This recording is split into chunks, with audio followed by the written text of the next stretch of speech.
raconter l'histoire. Ah non! Ce soir, c'est Licorne qui raconte l'histoire. Ah, reprenons. Aujourd'hui, je vais vous raconter l'histoire de la calebasse de Moussa. Il s'agit d'un conte du Congo. Cette année-là, il n'y avait plus rien à manger. Moussa, le paysan, avait cueilli les dernières bananes de son jardin, arraché les dernières patates, raclé la farine au fond des mortiers et même celle qui restait sur le bout du pilon. Moussa, sa femme et leurs 3 enfants avaient faim. Moussa partit dans la brousse avec son coupe-coupe. En passant près d'un buisson, il entendit une voix qui l'appelait. C'était une voix douce et aimable. Il regarda, chercha et vit au milieu des épines une calebasse qui dit « Ces épines me piquent et me déchirent, sors-moi de là et je te récompenserai. » Étonné, il plongea son bras dans les épines, se piqua et s'égratigna, saigna, mais il arriva à sortir la calebasse qui lui dit « Merci, Moussa. Maintenant, porte-moi dans ta case et je te récompenserai. » Quand sa femme et ses enfants le virent arriver, ils demandèrent « Que nous rapportes-tu? À manger ?»« Non, rien, dit Moussa. Je n'ai trouvé qu'une calebasse vide. » Les enfants commencèrent à pleurer et la femme à crier. Mais tout à coup, la calebasse dit « Moussa, je peux te donner tout ce que tu veux, tu n'as qu'à demander. » Alors, dit Moussa, remplis-toi de couscous. Aussitôt, la calebasse fut pleine de couscous juteux qui sentaient bon. Moussa et sa famille se régalèrent. Puis, la calebasse se remplit de viande et de riz, et encore de couscous.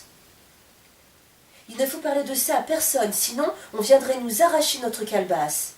Mais Moussa, bavard comme il était, le dit à son voisin, puis à un autre, qui le dit à un autre, et l'histoire arriva jusqu'au roi, qui vint chez Moussa pour voir la calebasse.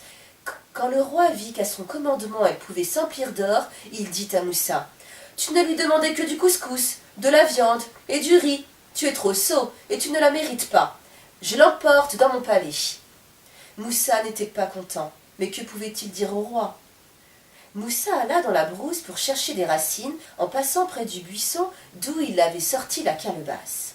Il entendit une voix rude et méchante. Il regarda, chercha et vit au milieu des épines une grosse pierre toute ronde, luisante comme une boule d'argent et qui s'agitait. « Oh oh !» dit-il, « la belle pierre !» À peine avait-il prononcé ces mots que « PAN !» il reçut un grand coup sur la tête. La pierre avait sauté du buisson pour le frapper. « Tu apprendras à m'appeler Gros Caillou, et non Pierre !» lui dit-elle. « Je punis tous ceux qui m'appellent Pierre. » Moussa se frotta la tête qui lui faisait mal, mais il eut une idée. Il ramassa la pierre et l'emporta jusqu'au palais royal et dit au roi. « Je ne te demande pas ma calebasse, je suis venu pour t'apporter un autre cadeau plus étonnant que la calebasse. »« Peu !» fit le roi d'un air dédaigneux, « ce n'est qu'une pierre. » Pan !